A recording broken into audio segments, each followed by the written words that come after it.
شاء الله مبروك ديما ان شاء الله. دائما لنا فرح دايم ان شاء الله.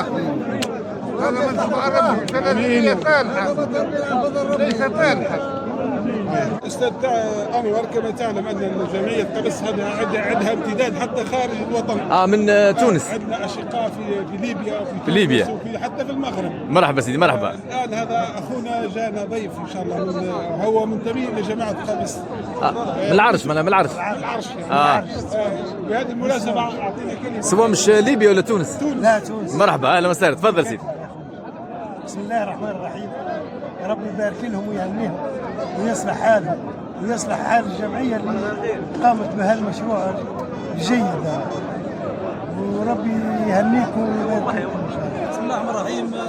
نشكر الاخ انور على هذه الزياره.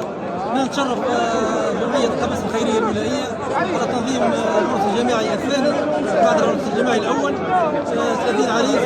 نشكر الجميع على ان ساهمت في لم هذا المنتسبين وانشاء العرس.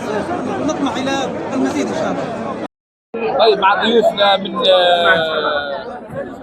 بن سرور ولايه المسيله. ايه ودرك رانا ولايه بوساده. اهلا وسهلا. ايه درك رانا ولينا ولايه بوساده. تفضل سيدي. السلام عليكم ورحمه الله وبركاته. اللهم صل على سيدنا محمد. السلام عليكم ورحمه الله وبركاته. الحمد لله اليوم رانا حضرنا لهذا الحفل الجماعي عرس 30 شخص. الله يبارك وربي يصلح لهم ان شاء الله. ولي عروس ولي عروس. ايه اهلا بك. عوين عمار. ايه الله شعورك بهذا الحضور هذا الحفل. اللهم يعني هل عندكم انتم في المبادرات هذه في المنطقه بتاعتكم؟ نفس الشيء، ولكن ايه نفس الشيء، بس احنا تقريبا مش بالكثره هذه. عندنا 5 6 هكذا بالصحة. ما شاء الله. قولوا ما شاء الله. ايه الله يدومها ان شاء الله. ربي يدومها وربي يصلح لهم ان شاء الله. اللهم امين. والسلام عليكم ورحمه الله وبركاته. بسم الله الرحمن الرحيم. والله انه من دواعي السرور والفخر الانتماء لهذه الجمعيه، جمعيه القبس الخيريه، وهذه المناسبه الولائيه العظيمه الا وهي تزويج 30 عريس، يعني 60 شاب وشابه في هذا اليوم المبارك، تزامنا مع الذكرى السنويه لذكرى يناير.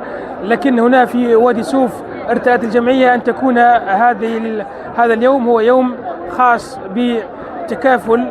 وكما تعرف الشيخ انور ان الاولياء وان العرسان من كل انحاء الولايه، من كل البلديات ومن كل الاطياف. الجمعيه فتحت اذرعها لكل الشباب المعوزين خاصه لهذا اليوم للمساعده على اكمال نصف الدين. من هذا المنبر نشكر كل القائمين على هذا الحفل المبارك، نشكر كل السواعد الشبانية. وطبعا هذا الحفل اللي كان أمامكم قبل قليل هو ثمرة جهد كثير من الجنود الخفاء اللي نطلب من الله سبحانه وتعالى أن يوفقهم، وإن شاء الله إلى طبعات أخرى أحسن تنظيم وأحسن قدرة على الاستيعاب هذه الجماهير. وبارك الله في كل الضيوف اللي حضروا. شكرا جزيلا.